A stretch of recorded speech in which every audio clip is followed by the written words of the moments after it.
Fala, Deise, tudo bem? Boa noite, professor. Boa noite. Tá joia. Então é isso aí, galera. Boa noite aí, antes de mais nada. Bom tê-los aí nessa terça-feira. E vamos estudar mais um pouquinho, né? Hoje, então, falaremos um pouquinho sobre rim. Essa, esse órgão aí, né? Essa víscera que faz parte do sistema urinário, que por muitas vezes é denominado como sistema excretor. Na verdade, a gente tem vários sistemas excretores, né? Não dá para só falar que o urinário, na verdade, é o único, e sim uma das formas, né? Por exemplo, o pulmão é um órgão excretor também. À medida que a gente respira, a gente coloca CO2 para fora.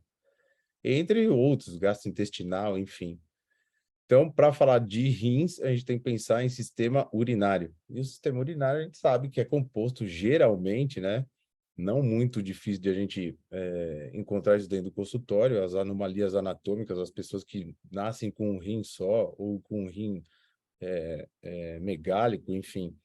Mas o normal aí, o fisiológico, 2 rins de cada lado, 2 ureteres, uma bexiga e uma uretra. É o que compõe esse sistema urinário, beleza? Vou falar um pouquinho com vocês hoje sobre a anatomia desse sistema, né? Estava comentando aí antes de começar para gravar, mais uma vez, né? Nossos pacientes realmente não vão procurar a gente falando que tem um problema renal.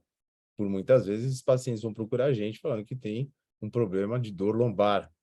E isso eu peço para vocês tomarem cuidado daqui para frente dentro do consultório, dentro da anamnese de vocês.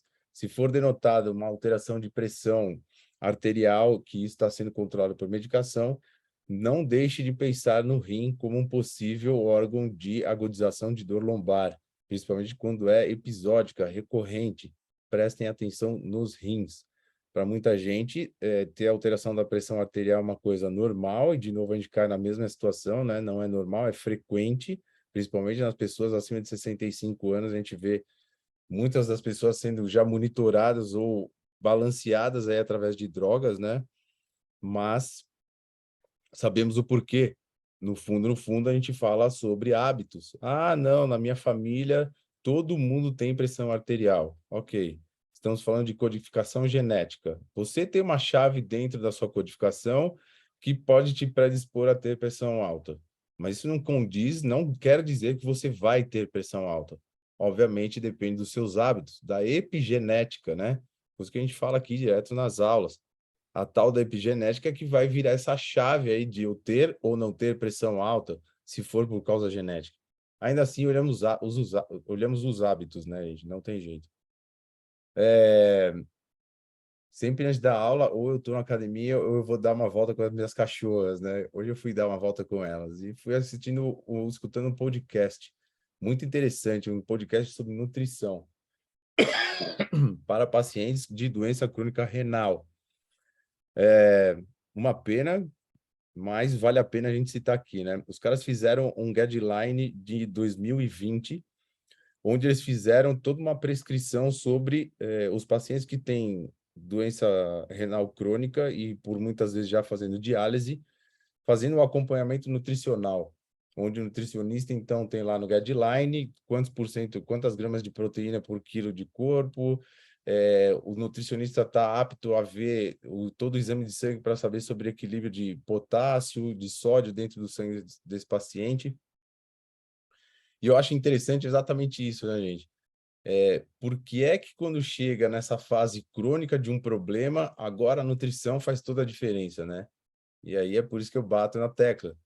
Os nossos hábitos vão nos prevenir de acelerar alguns processos. Obviamente, se seus hábitos alimentares hoje são mais adequados, possivelmente você usufrui não, né? Mas força um pouquinho mais seu rim ou deixa de fazer acontecer alguma coisa dentro de você. Enfim, filosofias nutricionais, né, gente? Mais uma vez aí a nutrição mostrando a eficácia mesmo de você ter um controle nutricional nas doenças crônicas. Então, vale a pena aí, quem quiser dar uma olhada nisso aí. Depois eu vou colocar à disposição para vocês o nome lá do podcast, bem legal. Fala bastante aí sobre a nutrição como uma arma de tratamento, né? Realmente o seu remédio, vamos dizer assim. Beleza. Então, Ô, professor, Oba! eu sou um e vacilei pra caramba nessa parte aí. E você Daniel. sabe do meu problema. Eu Uhum. tive que procurar toda a parte, enfim, da parte médica, né? Mas cai na tecla que você está falando. Alimentação. O que fizeram? Procure um bom nutricionista. E eu, com esses 3 meses meu aí, 4, vai para 4 meses que eu tô fazendo a dieta, lógico, a medicação ajudou muito, mas o que fez a diferença foi os 3 pilares: dormir bem, comer bem e praticar atividade física. Perfeito. Entendeu? Perdi 14 quilos e 700 gramas. E agora eu vou até tirar o meu remédio da pressão pelo jeito. Porque normalizou tudo, pressão normalizou. Enfim, as coisas agora estão começando a funcionar. Então, é uma coisa que realmente eu parei um pouquinho para falar aí, porque tem uma galera aí junto aí. Eu sempre fiz atividade física, sempre cuidei. E na fase que eu mais precisei fazer isso, eu pensava só em trabalhar e parei de cuidar totalmente dessa área, entendeu? E aí você não tem energia para nada. Você não tem energia para estudar, você não tem energia para fazer exercício, você não tem energia para nada. Pacientes E agora eu metabólicos, estou Daniel. super Não bem. tem jeito. Pacientes metabólicos. Esse é o É, principal sintoma, queda de energia. O cara gasta tanta energia para simplesmente estar em pé respirando que não guarda para mais nenhum outro tipo de atividade. Esse é um problema é grande. isso aí.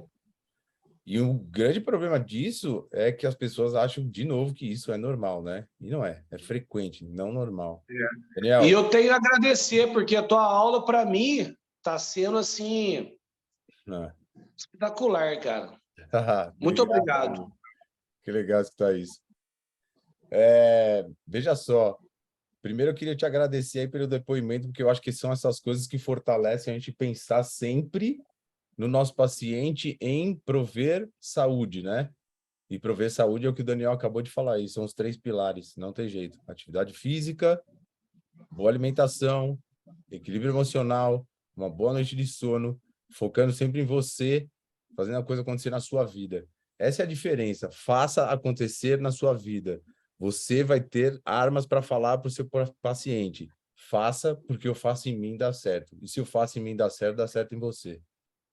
É assim que a gente muda a cabeça das pessoas. E, Daniel, mais uma vez, aí, obrigado por provar para a gente que, sim, os 3 pilares podem inverter aí essa situação até o ponto de você parar de tomar remédio. Sensacional. Sensacional. Só de ter Eu tomava regularidade. 9 medicamentos por dia, Ah, estou tomando 3 só agora. sim, perfeito. Você vai sair deles, pode ter Vou certeza. sair. Persistência Obrigado. e disciplina, sempre. Nunca vai te trair.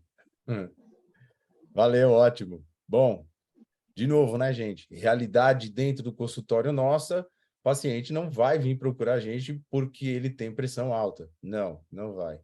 Mas é de suma importância na nossa anamnese de já tentar fazer alguma coisa aí pensando nisso, perguntar sobre os problemas renais, problemas de infecção renal, não só alteração da pressão arterial, mas pielonefrites, infecções, pedras no rim, seja lá o que for. Tem que perguntar se esse paciente teve ou já teve ou tem algum problema renal associado. Falou em dor lombar, um pouco mais de idade, não só pela idade, mas é um fator que também a gente leva em consideração. Não vou descartar a possibilidade desse rim estar aí no meio dessa dor. Então, daqui para frente, por favor, diagnóstico diferencial para rim. Vai lá e percute. Se for dor, amigo, cuidado que você pode tomar uma cotovelada em resposta da dor do paciente, se for rim, aliás. Vou contar um caso rapidinho, acho que eu já contei até numa aula, não, enfim. Uma paciente chegou no consultório com dor lombar e descrevia exatamente o território de dor renal. Começava lá na toracolombar, a parte direita dela, fazia uma curva pelo flanco direito dela, chegando na parte inguinal, lá pela frente, e contornando, então, toda essa cintura dela. Obviamente, fazia o caminho do ureter. Então, saía de uma dor renal, fazia o caminho do ureter, mas ela tinha dor mesmo, era lombar. Beleza.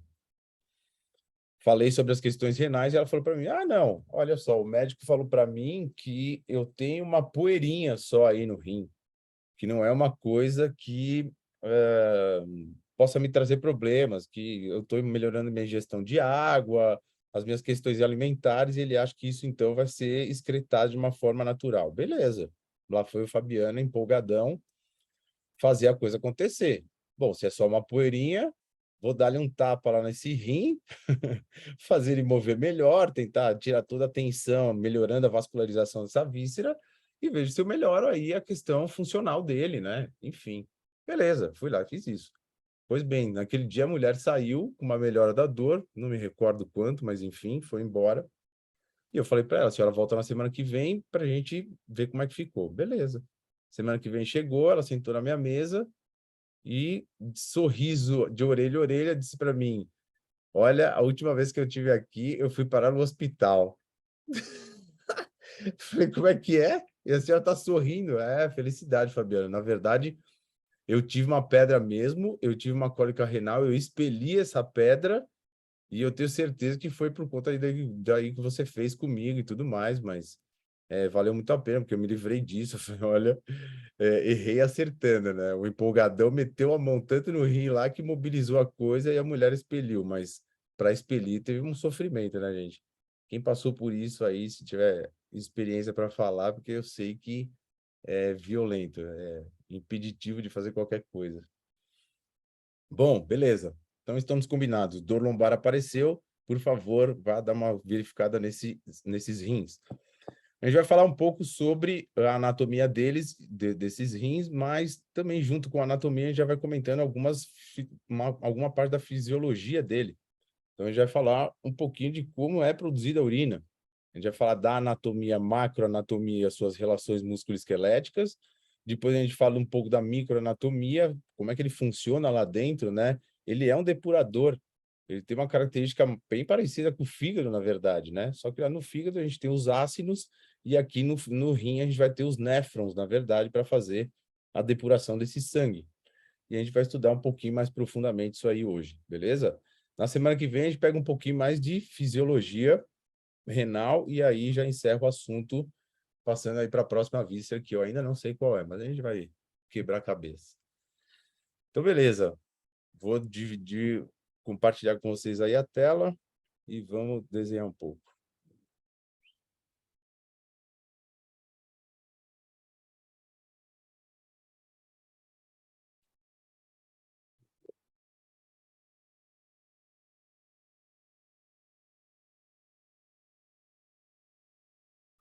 Beleza.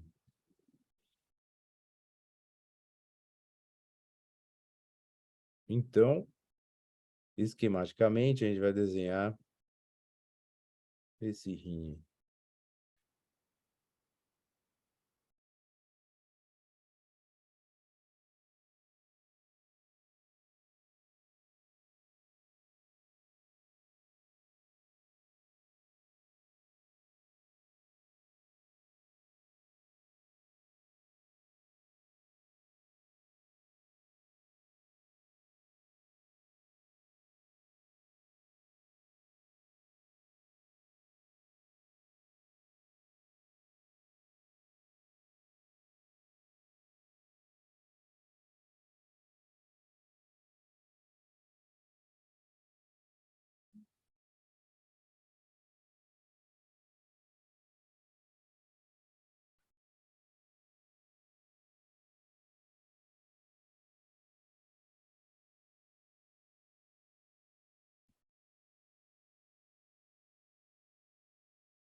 Então, o que eu desenhei aí para vocês, rim, olhando de frente, né? O rim direito e o rim esquerdo. E aí os grandes vasos que já conectam com esse rim, né? Então, em vermelho aí a nossa aorta abdominal. Encontrei isso na internet sobre grandes vasos que já conectam o posigímena, então em vermelho, e a nossa aorta abdominal. Por que eles cismam em conversar comigo?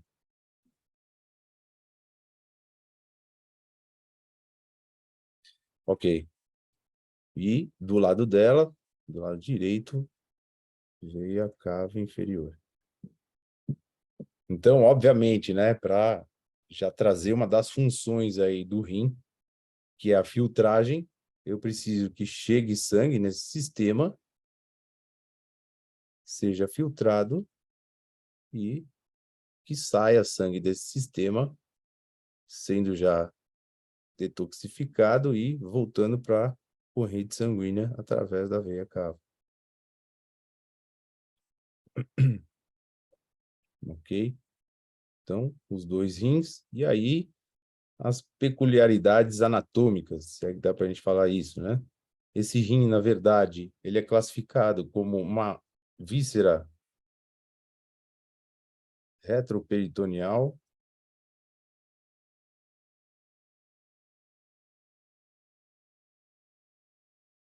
o que já deixa mais desafiador para a gente, né, na hora da palpação.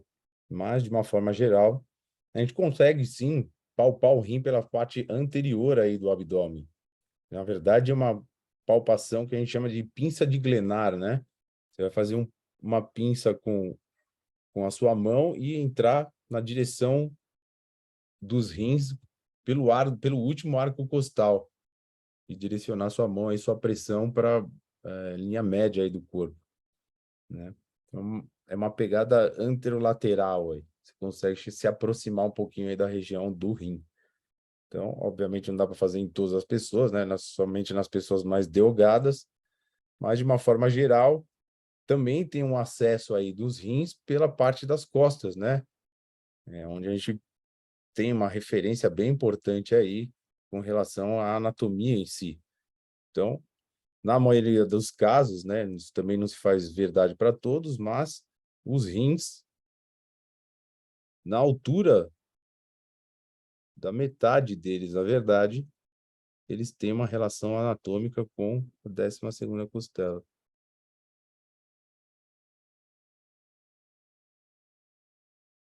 Isso é uma média, né, gente? Porque, obviamente, vai mudar de pessoa para pessoa e também muda por conta da anatomia do rim, né? A gente sabe que o rim direito ele é muito mais baixo, na verdade. Muito mais não, né? Mas mais baixo, na verdade, por conta da presença do fígado.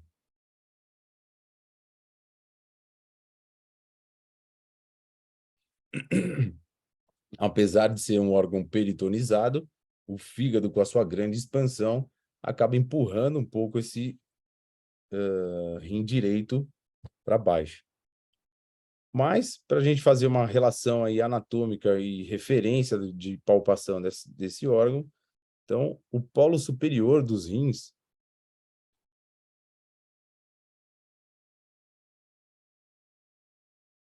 está na altura da transversa de T11.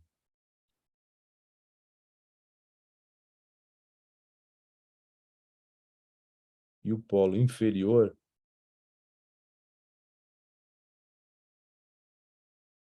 do lado esquerdo, transversa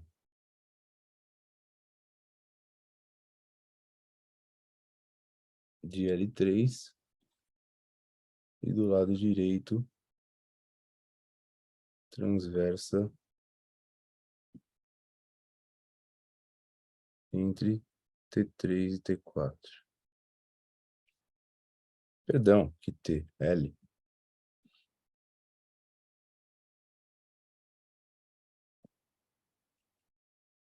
L3, L4. Então, nessa parte posterior, a gente visualiza mais ou menos a posição dessa víscera, sendo que praticamente mais de 1/3 dela é coberta pelo próprio gradil costal. As costelas aí de T11 e T12 já faz um arcabouço ósseo aí para proteção dos rins.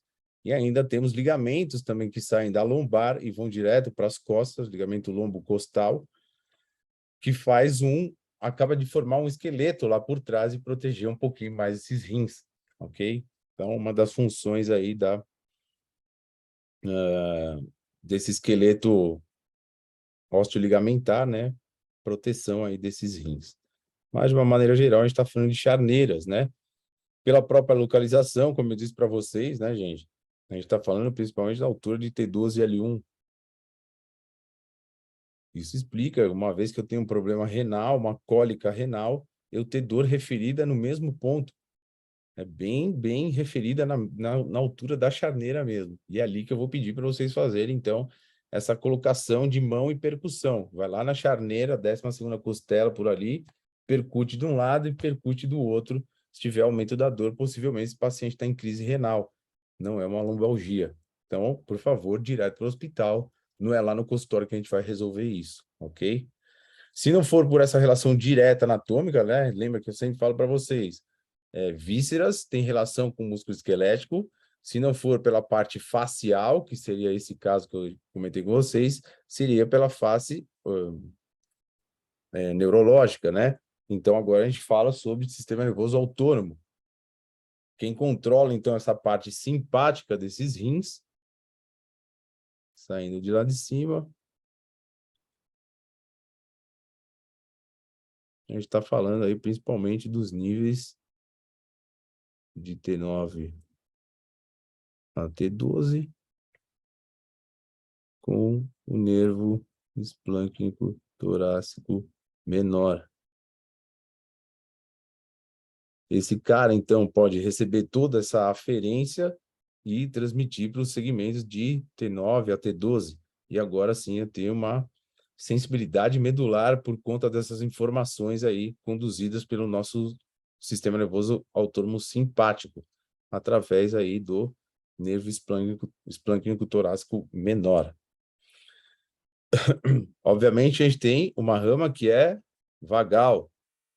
Também tem lá para o rim. Não vejo a função vagal tão preexistente aí na função renal. Aliás, em algumas referências eu vi que o vago não tem ação nenhuma aí sobre o rim. Mas se a gente fosse pensar sobre uma ação parasimpática, obviamente a gente está falando sobre aumento de excreção. Então, um aumento da produção de urina. Então, o vago também exercendo sua função aí, possivelmente nesse sentido de ser excretor. O simpático, na verdade, né, gente, como a maioria dos órgãos, ele vai fazer controle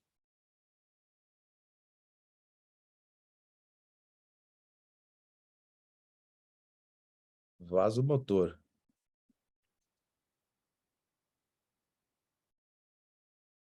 Então, também aí é uma questão de o quanto vai entrar de sangue para ser depurado ou não aí no rim. Quem faz esse sistema acontecer bastante aí também é o nosso querido sistema nervoso autônomo.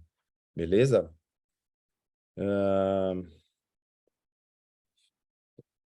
Pacientes que relatam para a gente, perdão, utilização do banheiro por muitas vezes durante a noite.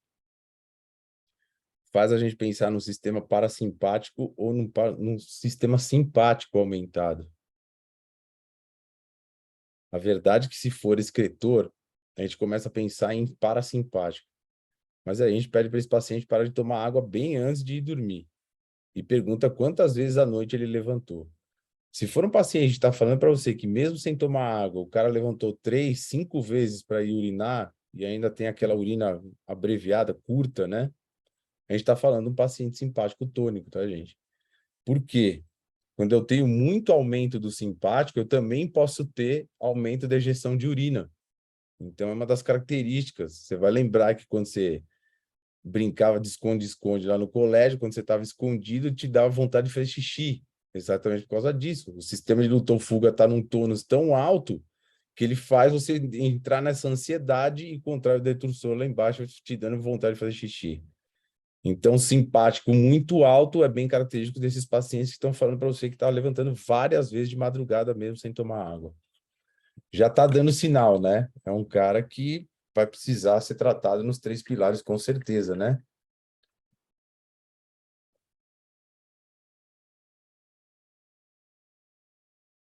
Daniel tá com a mão levantada, Daniel. Ô, Malaguti, Diga. era eu, filho.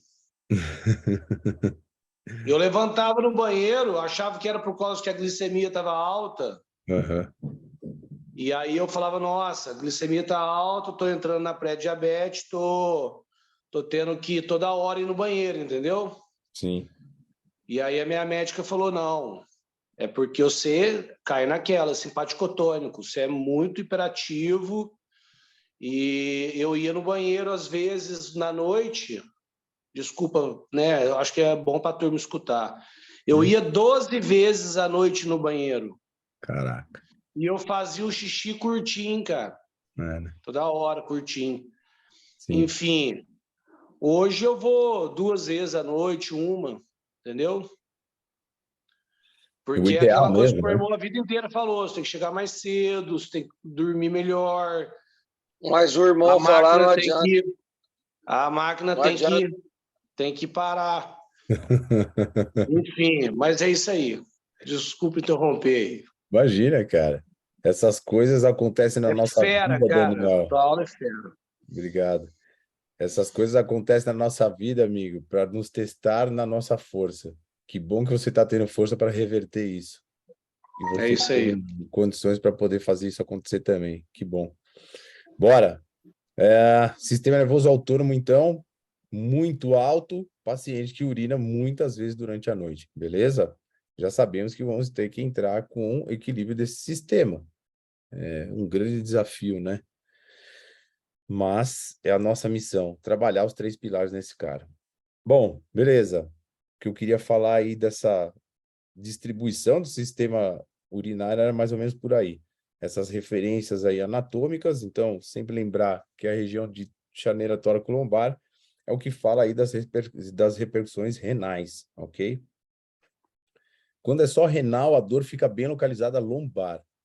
Quando é renal e tem uretra no meio, ureter, perdão, aí ele faz essa faixa de dor que sai desde lá da tóraco-lombar, vem pela frente, pelo flanco e vai terminar lá na parte inguinal. Essa é bem característica de ureter, beleza? Beleza. Deixa eu mostrar agora para vocês um pouquinho, então, de como funciona. A gente vai ver a microanatomia dele, e aí a gente já vai falando um pouquinho sobre as funções dessa víscera, beleza? Então, imaginem que aqui a gente cortou o rim pela metade. Esse rim, na verdade, ele tem suas porções divididas mediante a função que elas vão desempenhar. Então, imagina um rim com uma laranja e os seus gomos aí. Não, esse aqui eu vou apagar, né?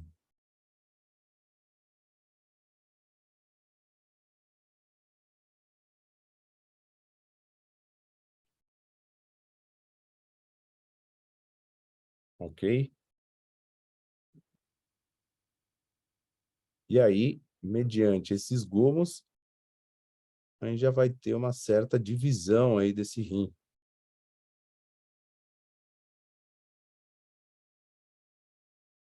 Então, essa parte mais externa,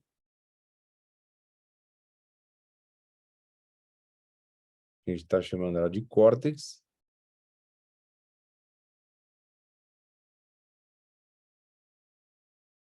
E a parte mais interna, que a gente vai chamar de medula.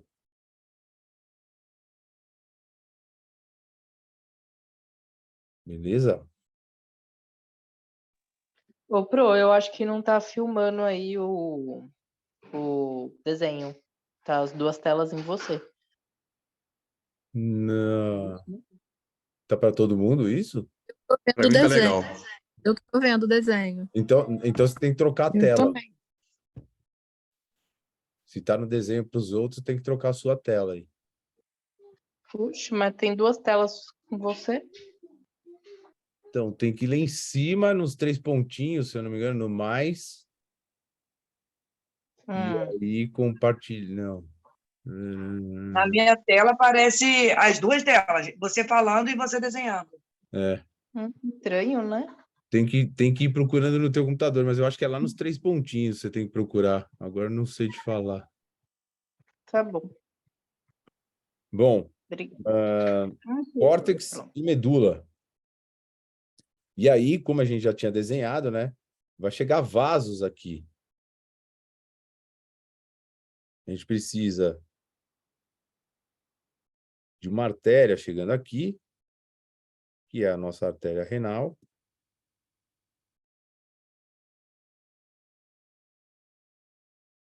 E também chegando aqui, uma veia. Nossa veia renal.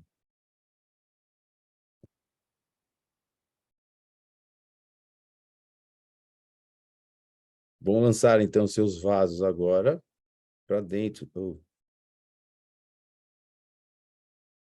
Para dentro agora desse rim, passando pela medula e chegando até o córtex.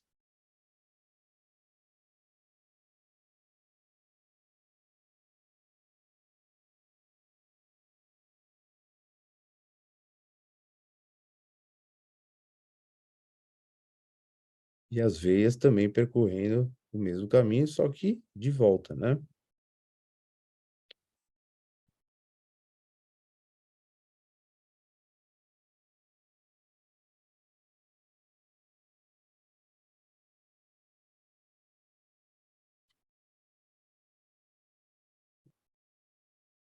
Beleza? Lá dentro da medula, a gente tem essas formações aqui, ó, que são as pirâmides renais.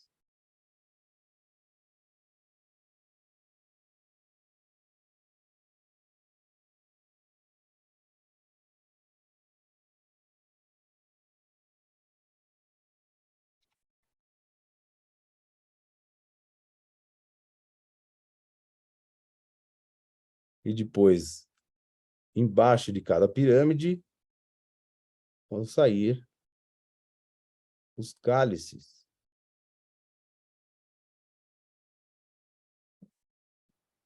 Logo que saem das pirâmides, eles são os cálices menores.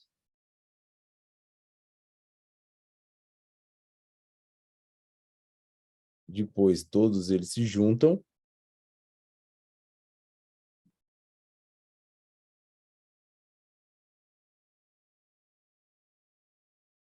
formando um cálice maior.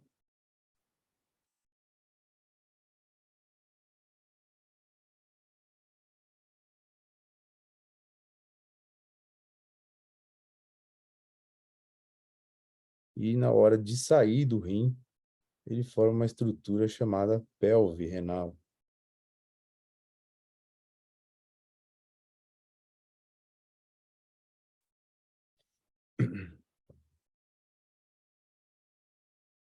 A estrutura formada pela pelve e pelos vasos que entra nesse rim é chamada de hilo renal.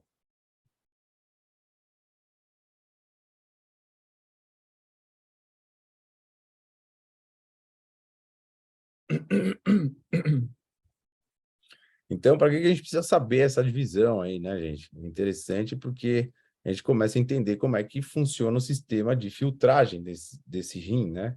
Uma das principais funções aí dele. Então, esse rim vai estar sendo irrigado pela artéria renal, que manda, então, suas arteríolas até chegar à parte lá do córtex.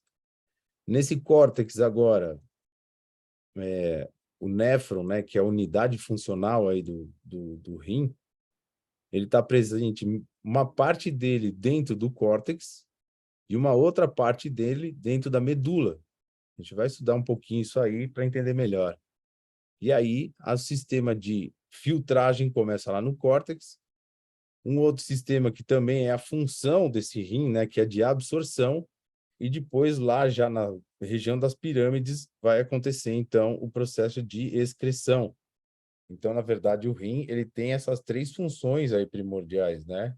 Ele faz a filtragem, ele faz reabsorção de algumas substâncias e depois ele faz excreção daquilo que não é benéfico para o nosso metabolismo. É assim que funciona esse rim, né? A gente começa a pensar nele só como filtragem, é um pouco mais que isso, aliás, muito mais que isso. A gente vai ver que esse rim também é capaz de produzir hormônios. E a gente vai pontuar cada um deles também para saber aí o quanto esse rim pode estar influenciando em outros problemas, outras patologias no corpo do nosso paciente.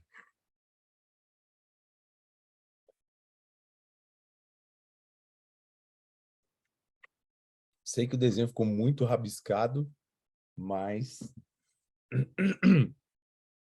é o que eu consigo fazer. O do Nefro, eu vou falar para vocês. Eu peguei uma foto aqui, eu falei, se eu for tentar desenhar isso, não vai dar certo. É melhor não tentar. Bom, beleza. Então, o que eu falei para vocês aqui, esse rim, na verdade, ele vai ter funções de filtragem,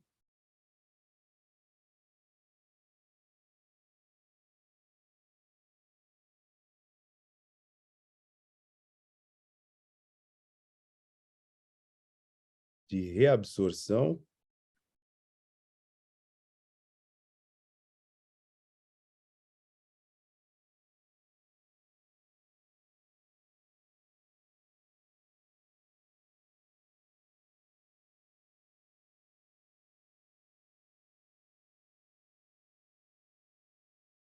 e de excreção.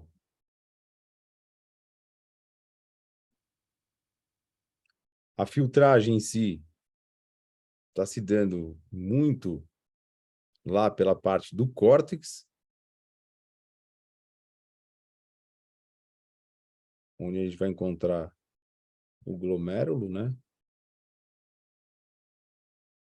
Depois a gente já vai recordar aí o que é o glomérulo. E nessa fase, através das arteríolas, está chegando o sangue para ser filtrado.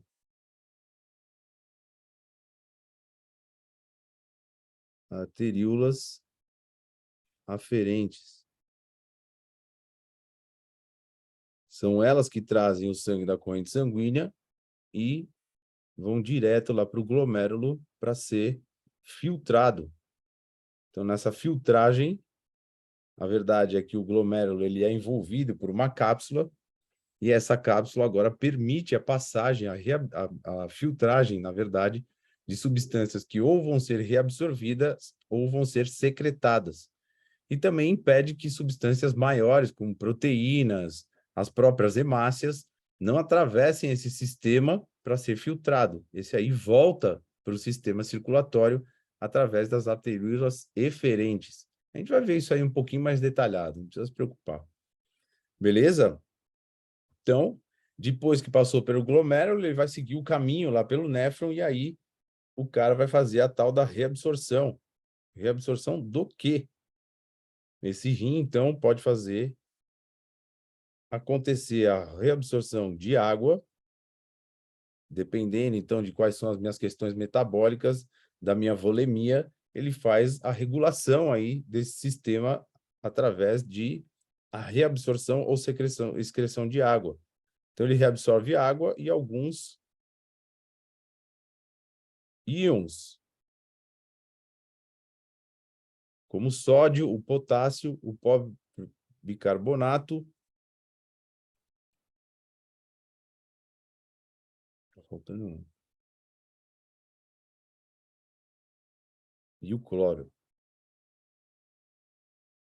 Beleza? Ainda pode reabsorver aminoácidos. Lembra, as proteínas não passam, mas os aminoácidos, como são segregados já de proteínas, eles passam pelo glomérulo e agora eles podem ser reabsorvidos, ou seja, eles são devolvidos de novo à corrente sanguínea, dependendo da necessidade. E ainda também podendo reabsorver glicose. Essas substâncias, esses íons, na verdade, né, gente? Eles são reabsorvidos ou excretados. Aí é que tá, depende da necessidade do nosso corpo. Por exemplo, no caso dos diabéticos, né, que eles não têm não estão colocando a molécula de glicose para dentro da célula, a glicemia fica muito alta, então a necessidade de colocar a glicose para fora é exatamente essa. Tem excesso no sangue, então eu vou começar a excretar ela pela urina. Tanto é que a urina do diabético tende a ser doce mesmo, né? Bom, e aí também, como eu estava falando para você, esse cara tem a função de excreção. E aí, quando a gente fala em excreção, a gente está pensando principalmente nos nitratos, né? Aquele resto de metabolismo de proteínas, principalmente, né? Então, a gente está falando das amônias, que o nosso fígado converte em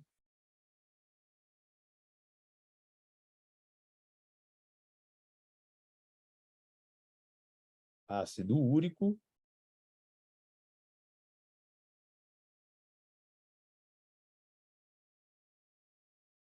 e ureia. Mas esse cara ainda vai secretar também a creatinina. Aliás, um dos fatores que é mais utilizado aí na leitura da bioquímica dos rins, né? Se a creatinina está alta, esse rim aí está pastando para tirar ela fora do metabolismo, né? Então, são esses nitritos aí que o rim fica responsável de excretar, beleza? Essas três funções, gente, se vocês forem pensar, a gente fecha elas como funções que, na verdade, tendem a promover a tal da homeostase.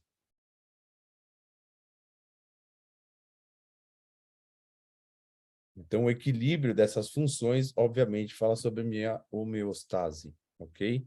Então, um dos órgãos aí que faz a coisa acontecer mesmo, né, gente?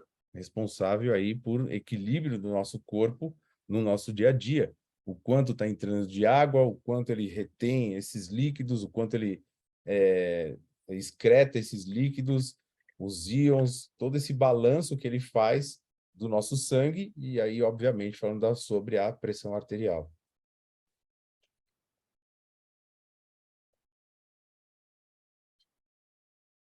Paciente renal, se não é cardíaco ainda, ele pode vir a ser, né, gente? Porque se o meu rim não faz o controle da minha volemia, da própria espessura do sangue, eu tenho aumento da pressão arterial e, obviamente, agora eu tenho um esforço cardíaco maior. As cardiomegalias são muito observadas aí no caso, né, dos problemas renais, das doenças crônicas renais, né? Então, geralmente é um paciente já que vem acometido aí no seu sistema metabólico, né? Mas nossa missão é ajudar essa pessoa. Beleza? Então, saímos aí dessas funções básicas e agora a gente parte para falar de algumas funções específicas, né? Que ainda faz parte aí também do rim. Não é só esse sistema de filtragem, reabsorção e excreção. Na verdade, ele dá segurança para que a coisa aconteça aí com relação às outras funções, né? Então, durante a filtragem, gente, o que a gente está falando de principal função seria controle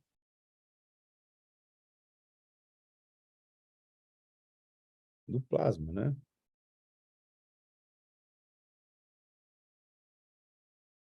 Volemia.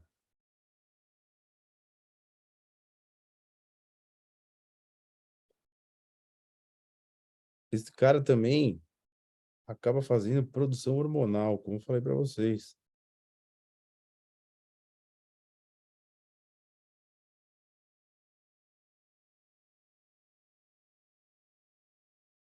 O cara secreta renina, do sistema renina, angiotensina, aldosterona, né? É um dos reguladores aí também da volemia. é um sistema antidiurético. A gente vai estudar ele lá na semana que vem, falar um pouquinho sobre esse sistema, né? E também produz a eritropoetina.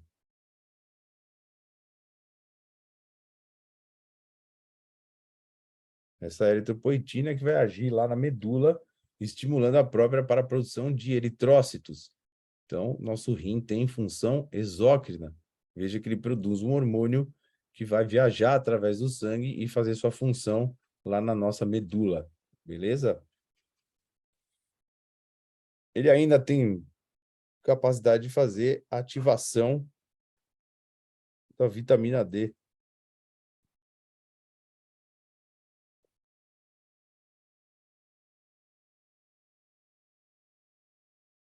E como controlador aí também, né, dessa volemia do plasma, ele acaba também por controlar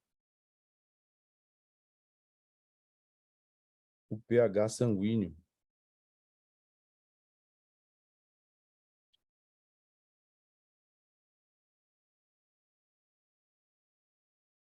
Equilíbrio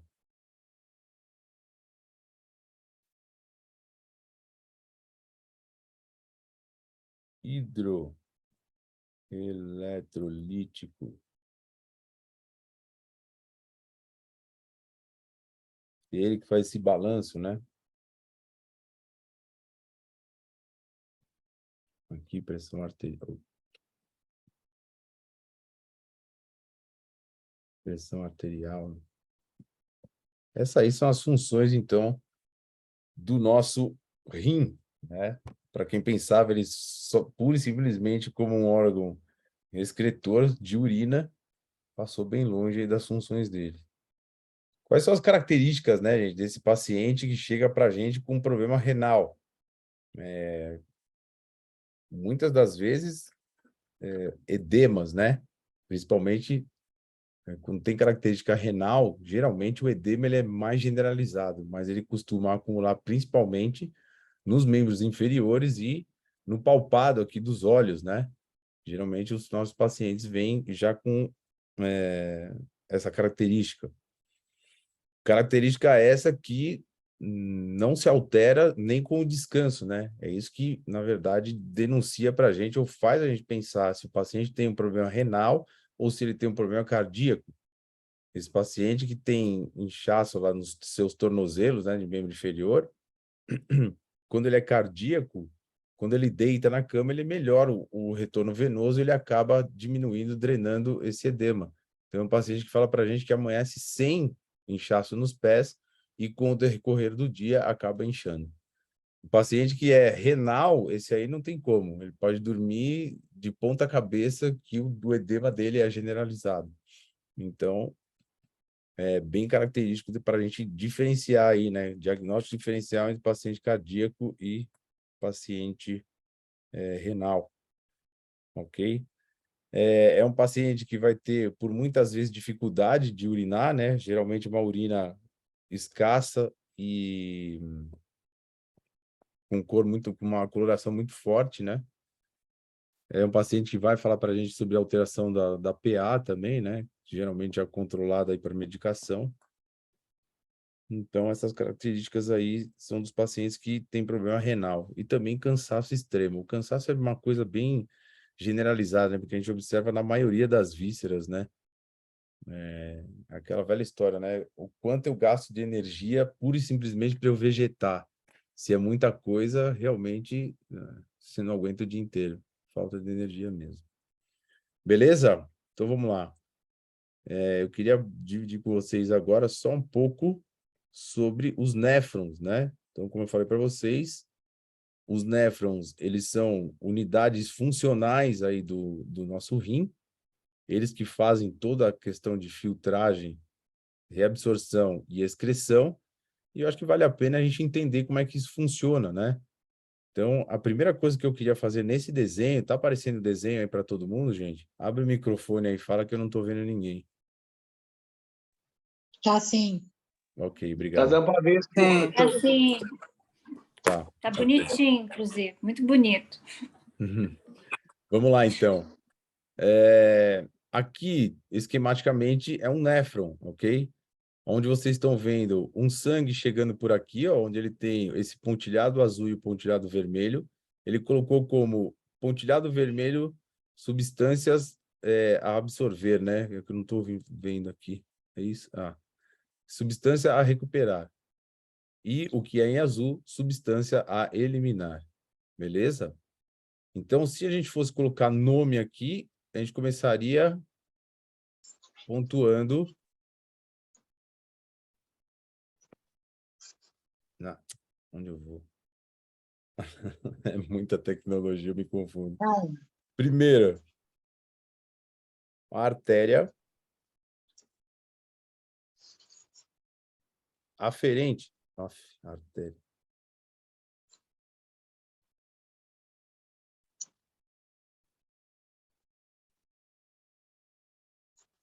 Então, essa é a artéria que está vindo lá da artéria renal. Passou lá por toda a parte da medula e chegou lá na parte do córtex. Ah, antes de mais nada, antes de eu começar a dar o nome aos bois aqui, eu quero que vocês imaginem aquela diferença que eu falei para vocês lá da laranja cortada. O córtex, a parte mais externa, e as pirâmides, a parte mais interna. Então, se a gente for colocar um néfron naquele corte, ele fica mais ou menos assim, ó. Onde aqui em cima é córtex e aqui embaixo é medula. Beleza?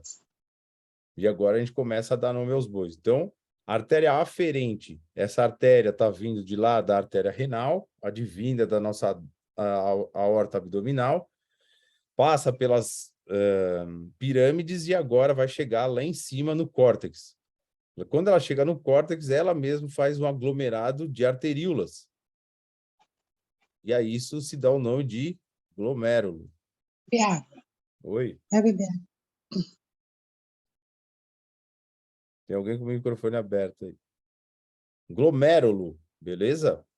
É o aglomerado de várias arteríolas que agora é encapsulado por essa estrutura que a gente dá o nome de cápsula renal.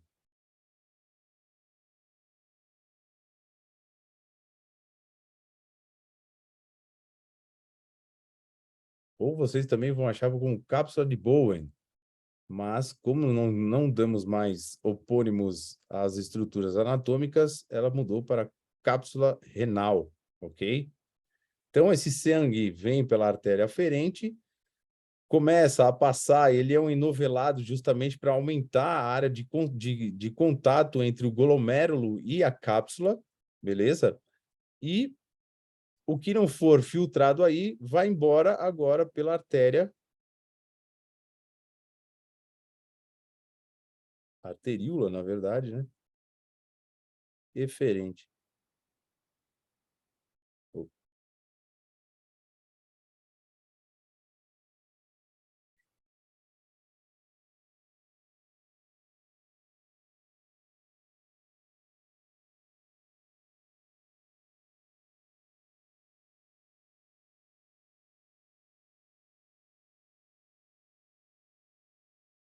Essa eferente, se vocês acompanharem, ela vai já conectar direto com a arteríola com a vênula, beleza?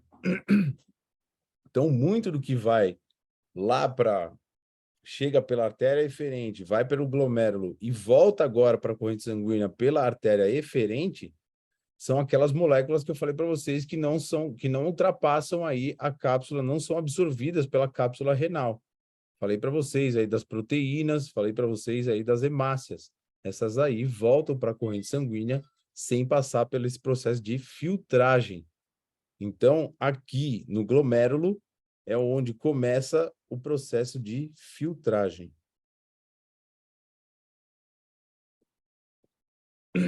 Nessa filtragem, como a gente viu, ele faz o quê? Põe para dentro por difusão passiva, ou seja, o sistema não tem gasto energético nenhum, ele coloca a água, o sódio, o cloro, o potássio e o bicarbonato os aminoácidos e as glicoses, mais a creatinina e o ácido úrico, para dentro do néfron. Então, a cápsula renal absorve tudo isso do sangue, beleza? E aí, esse processo de filtragem é aí no glomérulo. Beleza. Passou no glomérulo, ele começa a analisar. Esse é o cara que faz aí a primeira leitura se a pressão sanguínea está alta ou baixa. E mediante essa leitura, ele reabsorve ou excreta esses íons, sódio, potássio e a própria água, ok? Ele que faz o equilíbrio, essa leitura. Beleza. Ele fez a leitura, então, que ele precisa reabsorver a glicose, ele vai reabsorver o aminoácido, ele vai reabsorver o sódio, potássio e bicarbonato, principalmente nessa estrutura aqui onde está essa flecha vermelha. Ó. Aqui ele está falando o quê? Foi filtrado pelo glomérulo e agora eu percebi que na corrente sanguínea eu preciso devolver, por exemplo, bicarbonato para manter um pH equilibrado.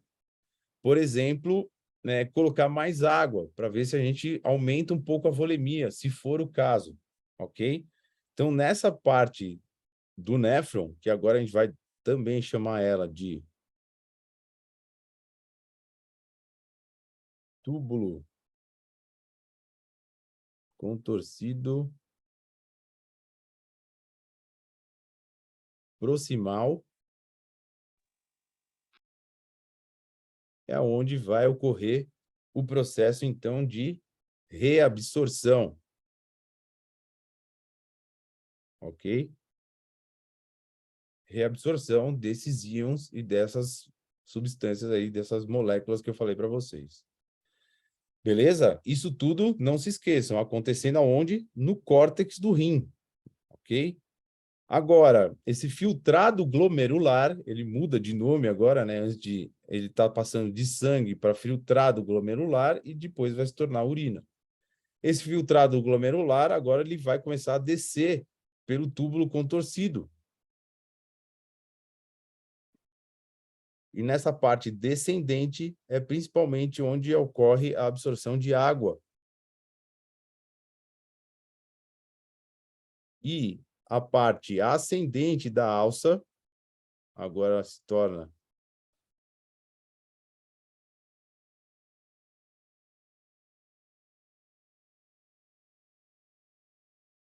esqueci de dar o nome dela aqui, gente. Alça de Helen.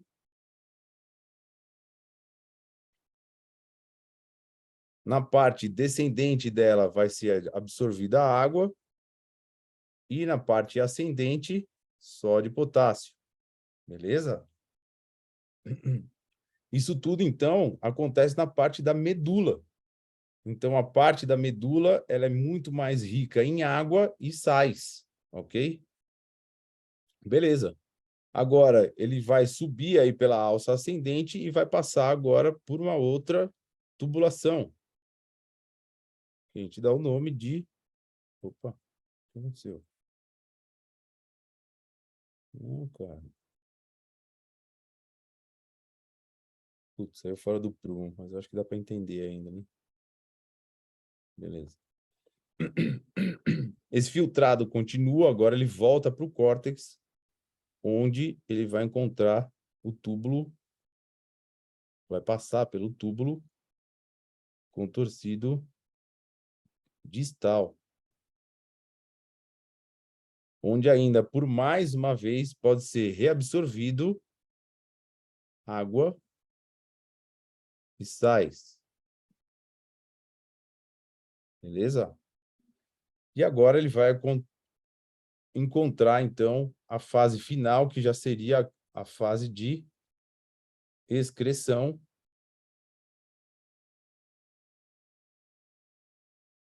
E ele vai cair no túbulo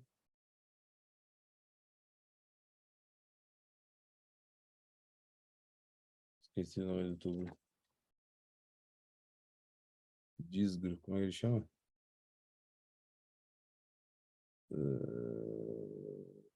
Esqueci o nome.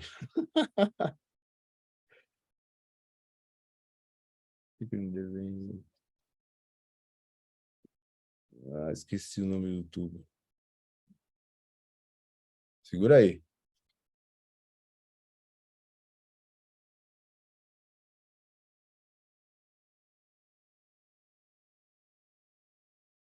Não vai dar para achar aqui agora. Beleza. Já acho o nome do tubo, já falo. É o túbulo proximal, Malaguti? Não é proximal, não. Ele é escritor. Só que eu não lembro o nome dele agora. Rapaz. E agora não volta a vocês também.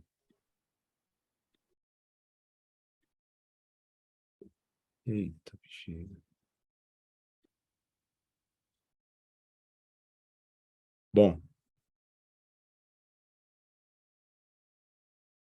Tá aparecendo para todo mundo aí o desenho agora funcionando, gente? Tá sim. Então eu queria mostrar isso aqui Para para mim, não. vocês. Não, ainda não abriu? Olha lá, ó. Aqui está em trânsito tudo que está acontecendo, ó. Então, se vocês seguirem o cursor aí, ó, a arteríola aferente, glomérulo, primeira fase, filtragem. Segunda fase, necessidade de reabsorção de substâncias. Aí vai embora, alça de Ehlen, tudo lá pelo amarelo, ó, só os azuis agora. Não está acontecendo mais nenhuma reabsorção e agora ele vai ser despejado lá no tubo coletor, que vai dar aí origem, então, nesse sentido, à urina, né? Essa última fase agora sendo a fase de excreção. Beleza? Bem legalzinho aí o esquema, né? Ficou bem interessante. Né? Aqui no glomérulo que não é absorvido, né, lá pela cápsula, ó, volta pela veia, pela arteríola eferente e vai tomar caminho agora da corrente circulatória de novo. Então, vocês imaginam, né, gente, essa unidade aí, milhões desses néfrons recebendo diariamente, filtrando 180 litros de sangue, gente. É o que ele faz aí diariamente por você. Então, por favor, cuide do vosso rim. Uma das coisas que hoje em dia a gente presta muita atenção sobre a alimentação, né, gente? Quando a gente restringe as pessoas, a gente não, né? O médico, na verdade, restringe as pessoas de comer sal, mas as pessoas não se dão conta que eles não é só tirar o sal que vai na comida, né? E sim a quantidade de sódio que contém os produtos que são embalados, né? O sódio é uma das principais substâncias aí de conservação, né? Tudo que tiver sódio lá no final, sódico, pode ter certeza que você está comendo sal aí até falar chega. Beleza, pessoas? Isso aí. Beleza. Show de bola.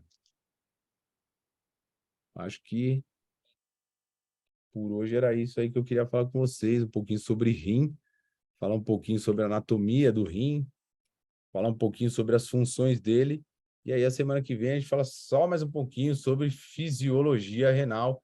Vamos falar e conversar sobre o sistema renina-angiotensina-aldosterona, uma das possibilidades que a gente tem aí de regular a pressão arterial, né? Então, o rim participando aí dessa parte aí da fisiologia.